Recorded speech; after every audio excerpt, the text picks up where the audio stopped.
Boys, welcome back to the channel. If you like 8 turbo things and you think this is wild, you better subscribe because it only gets crazier from here. Today we're gonna see if we can make some boost. Unfortunately, Amazon was like, hey, let's not ship your silicone couplers because they're not here yet, so we had to go to the store and buy this big blue thing. And what it is, it's just regular radiator hose for like a, I don't know, something that uses a big radiator hose. We'll be able to cut this up and make some sort of charge piping for it. So what we're gonna do today, we're gonna join up our charge piping on delay. Here's a specialty boost coupler, and here's a 3-ply silicone coolant hose. It's essentially the same thing if you look at it on the inside. So we'll just cut this into our best 3-inch sections we can. We still have some of these coming on order, so we can always replace them with the black ones, but blue and red is starting to look Christmassy around here, I think.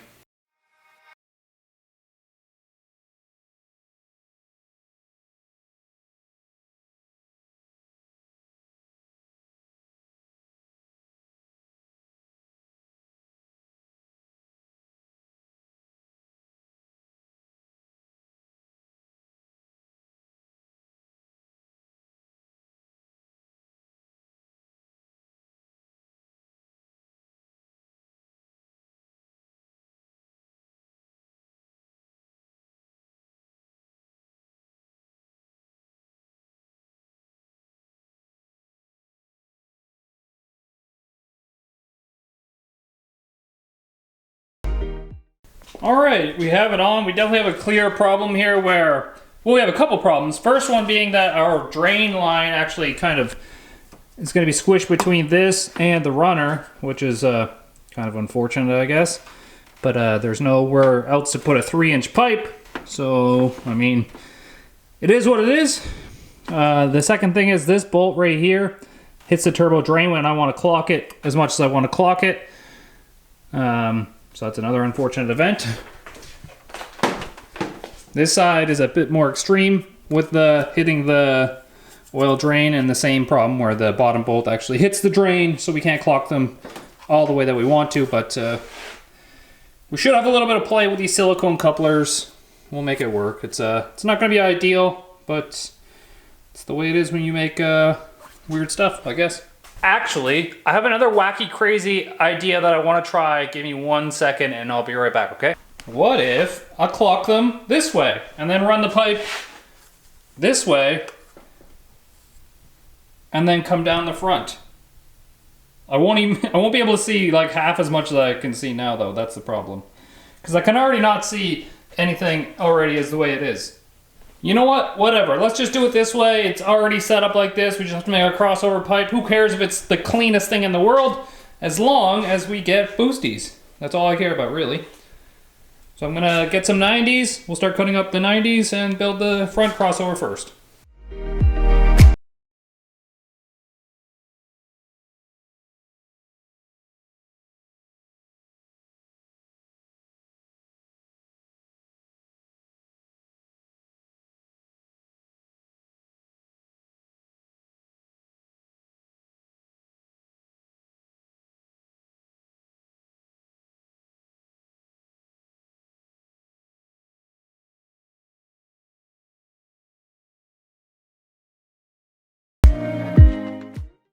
Alright, I have some time to think about it, and do you know what? I don't like it.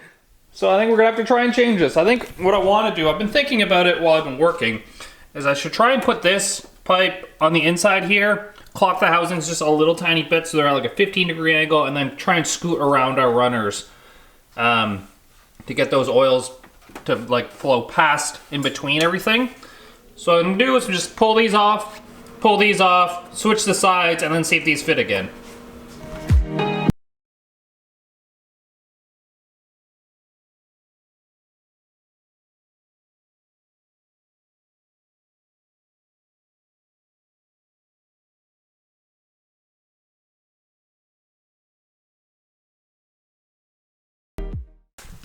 Alright, so it'll look like these things will fit kind of on an angle in between, and because the offset of where this bolts in and where the drain is and the turbo, it kind of fits between the runners by itself. The one thing I'm not sure about is how comfortable I feel with not this at a steep angle. I can put it at a big angle, The only thing is, then it's lower than our tank, so we might have to move our tank or redesign the tank or just like put it down there somewhere to get it low as possible. And we'll probably have to move the pump as well, but I like it a lot better now that the charge piping isn't touching. So I'm gonna go ahead and finish building our charge piping just to get that out of the way, and then we can go back to the oiling system. So, and our pipe is too long now because we moved both sides in. So we gotta cut off a little bit of this one, I think. And then we'll try and weld both these things up, and then this side will be joined to that side.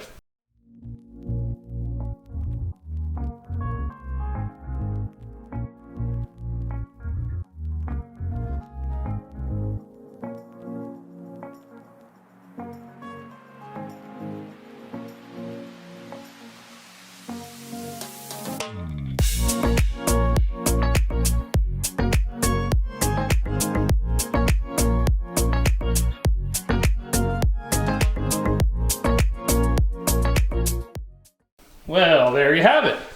I could have welded this 90, and I thought about doing it, but for ease of getting things on and off, I'm just going to keep it as a silicone coupler. Hopefully it's not too bad next to that exhaust runner right there. Worst case, we do have to weld it, and it's not that big of an issue.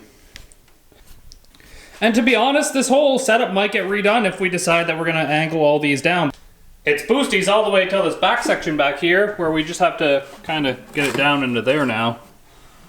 Which in theory seems easy, but it's probably going to be a little bit difficult. What we're going to have to do is a little bit unorthodox. This is a 4-inch V-band clamp, aluminum, from Black Sheep Industries, but we're running 3-inch pipe. So we're going to have to bolt up one side to this flange right here. And then, so I did buy a 4-inch hole saw. We're going to have to try and cut out a 4-inch piece of aluminum, put our piece of aluminum on there, get that welded, and then cut a 3-inch hole inside of it. So something like this.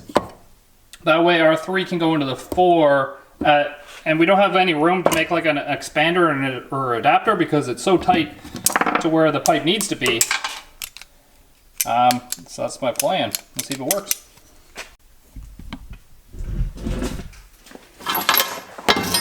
Come on, big baby.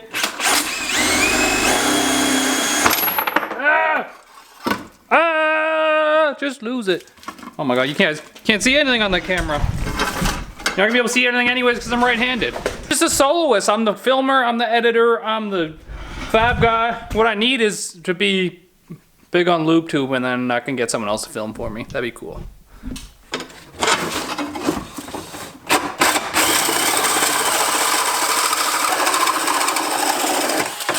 Well, that was butter. And it's too small. The solution to this is I have a 4.5-inch hole saw somewhere too. Bazinga! So the problem is it's cutting a 4-inch outside diameter hole, and it's not taking into account the teeth actually cut a portion of that out. So this probably ends up being like 3.75, something like that. Whereas this one, when we cut it down, the inside diameter of this is close to the outside diameter. That should work better. I'll cut one of these instead. Quick shout out to our sponsor, Legacy Auto Group. If you guys are in anywhere Western Canada and you're looking for a new or used vehicle, make sure to check out Legacy Auto Group. They actually have this cool trading calculator where you can actually see the value of your trade-in online. You don't actually have to speak to a representative or speak to a salesperson. So that's a really cool feature. You guys should check it out. Legacy Auto Group. That's our 2 pieces. Anybody who says 1/2 inch doesn't matter is a liar. Kyle's such a professional. And after welding it, it was a little bit big, so I just kind of fuse welded it together and used the extra lip as filler. But you can see that our hole is going to be offset, which gives us a little bit more clearance around that header. And yeah, so we go 3 into 4. And I mean 3 on the hot side isn't bad because it goes through the intercooler and then it goes out to 4 and 4 into the intake. So 3 inches on the hot side isn't going to be a bad thing. Now that doesn't look too bad to join up, right? Maybe like 45 into a 45 and just a little zigzaggy piece, and it should join right up.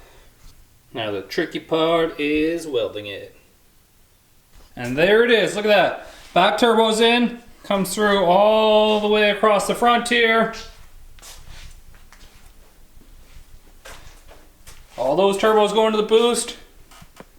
Goes down, welded up into our V-band clamp there. Goes in through our air to water on the inside. Comes in right there in the intake. We have boost lines hooked up now. I have no idea where I left off, but it's super cold outside and it's another day. It's minus 24 degrees Celsius. That's whatever it is in Fahrenheit.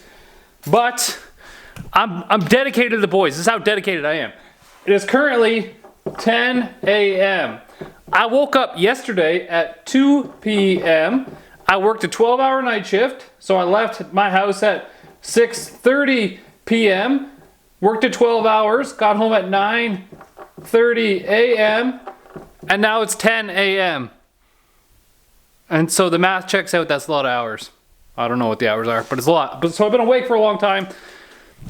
What I'm trying to say is I've been awake a long time, so if I start acting like I'm drunk, that's because when you get so tired, you just get drunk. I think that's what it means. But I had an epiphany today at work. I don't give back enough to my members who are subscribed to the channel, the ones that pay like the $6 every month. So what I'm gonna do, there's 30 something of them I believe, but what I'm gonna do is I'm gonna take my old race helmet right here. So what I'm gonna do is I'm gonna sign this helmet and I'm gonna give it away to one of my members right now. Obviously it's been dinged up and scratched a little bit. That's because I used it. But like I said, it's too small for me. Need to get a new one, so we'll give this one away. This is all our members. You'll notice them in the chat. They'll have little helmets next to their name with a color corresponding to how long they've been a member. It says we have 37, so what I'm gonna do is I'm just gonna go to random number generator and then we're gonna just scroll down. So this will be 1, this will be 2, this will be 3. So we'll just go. We're gonna do it live, so I can't cheat, but I am editing this video afterwards, so I could have recorded this 7 or 8 times and I could have been cheating, so. Lower limit, upper limit, 37. Here we go. Yep. This is so good. Maybe it's just because my internet sucks so bad in the garage.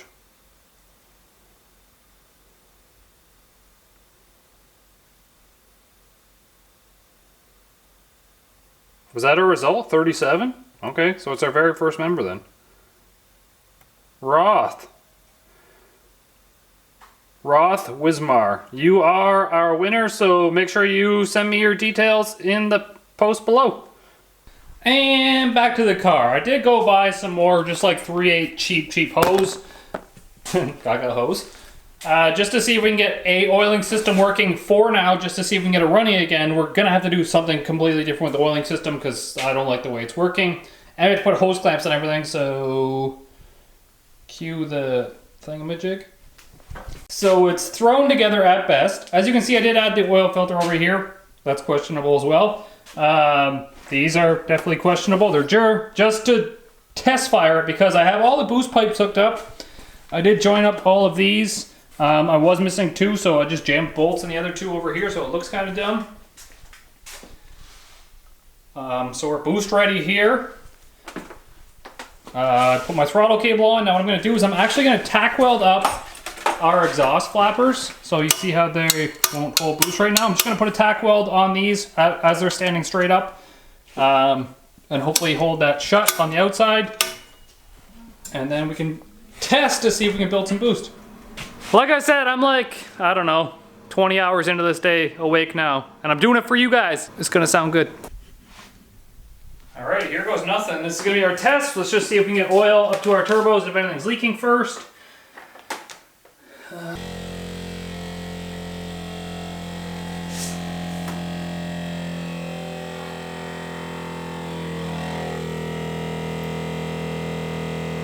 Okay, everything as per usual. Start it up. Why is the battery dead?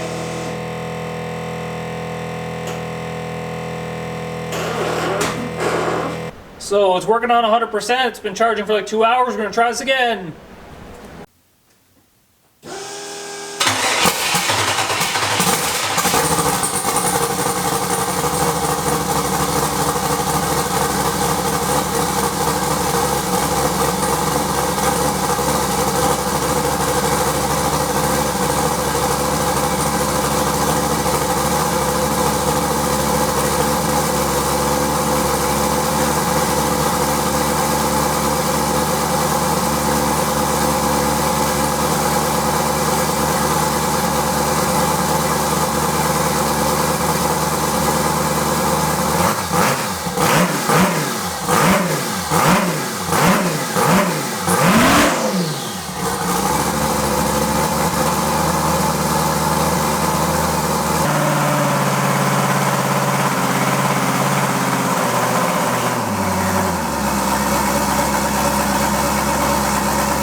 One of our pipes fell off.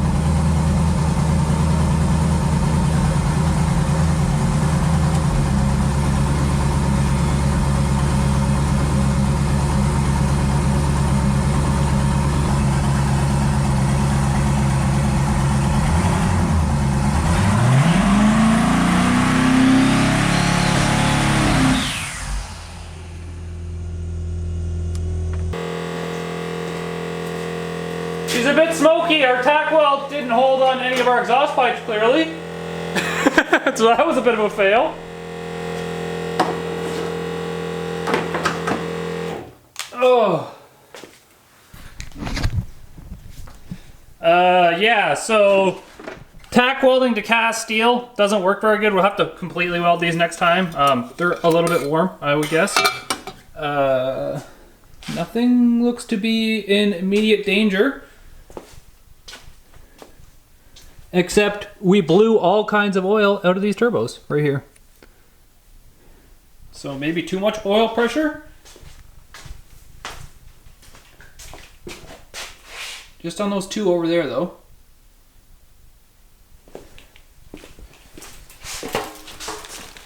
Okay, I want to see something now.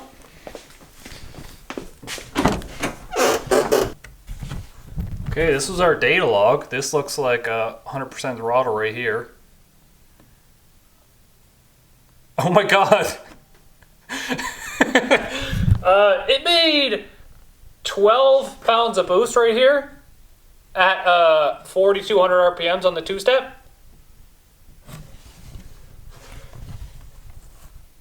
So, there you go. Oil pressure is actually reading oil pressure and not rail pressure anymore. But yeah, 12 pounds of boost at 4,200 RPM. So it's gonna spool those turbos. I don't know if we just destroyed those turbos because the oil is coming out of them.